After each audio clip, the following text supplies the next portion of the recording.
Shalom, selamat pagi Bapak Ibu Saudara yang dikasihi Tuhan. Sebelum kita membaca firman Tuhan, mari kita berdoa. Bapa kami yang di surga, kembali kami datang kepadamu di pagi hari ini, mengucap syukur oleh karena sepanjang malam Tuhan telah menjaga dan memelihara kami. Di dalam pembacaan kami pagi hari ini, kami mohon kuasa Tuhan kiranya menaungi kami semua, sehingga firman-Mu dapat bertumbuh dan berakar dalam hidup kami, sehingga menjadi dasar bagi segenap kehidupan kami. Berkatilah waktu ini ya Tuhan. Di dalam nama-Mu kami berdoa. Amin. Bapak Ibu Saudara yang dikasihi Tuhan, bacaan firman Tuhan hari ini di dalam Yakobus pasal 1 ayat 1 sampai 8 dengan tema disiplin rohani dan hikmat kehidupan. Ayat 6 berkata demikian, hendaklah ia memintanya dalam iman dan sama sekali jangan bimbang. Sebab orang yang bimbang sama dengan gelombang laut yang diombang-ambingkan kian kemari oleh angin.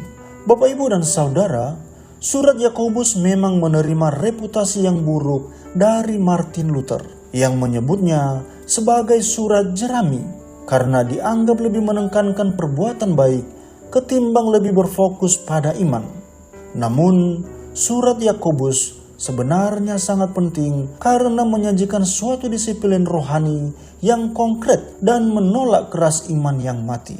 Penulis surat ini secara tradisi dipercaya sebagai Yakobus saudara Yesus. Ia menulis suratnya kepada 12 suku Israel di diaspora.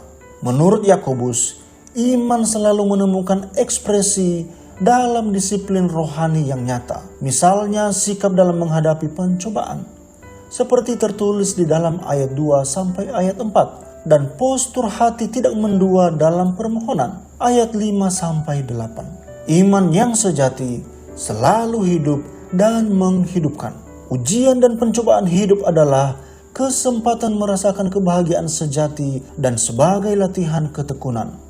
Yakobus tahu bahwa iman semacam itu membutuhkan hikmat dari Allah sendiri. Memohonkan iman yang demikian butuh fokus hati kepada Allah, bukan mendua hati karena godaan dunia. Sebenarnya, Yakobus menggemakan sastra hikmat yang sudah akrab dalam tradisi Yahudi. Menghidupi iman dalam tradisi hikmat bukanlah suatu yang statis dan rapi terprediksi. Iman adalah memilih respons dan setia kepada Allah dalam segala kenyataan hidup yang penuh kejutan, baik pahit getir maupun berkat bahagia. Pergumulan iman bisa penuh dengan perdebatan, seperti dalam kisah Ayub dan teman-temannya ketika menghadapi kesengsaraan.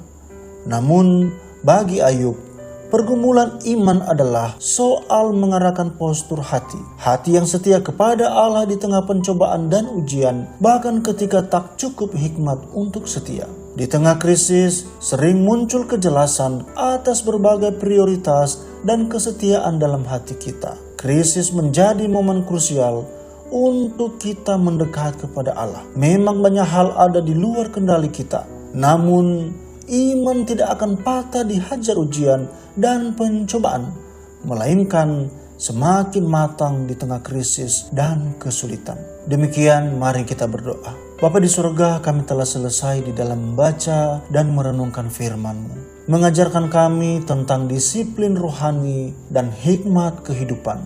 Ajarlah kami ya Tuhan, untuk mampu menerapkan setiap firman-Mu dalam kehidupan kami, sehingga iman kami semakin bertumbuh di dalam Tuhan, sekalipun kami dilanda berbagai-bagai pencobaan. Ya Tuhan, sebentar lagi kami mau menjalani seluruh rangkaian kegiatan di hari ini. Biarlah apapun yang kami hadapi ke depan, kami mampu melewatinya oleh karena Tuhan memberikan kekuatan kepada kami. Inilah seruan doa kami. Di dalam nama Tuhan Yesus Kristus. Haleluya. Amin.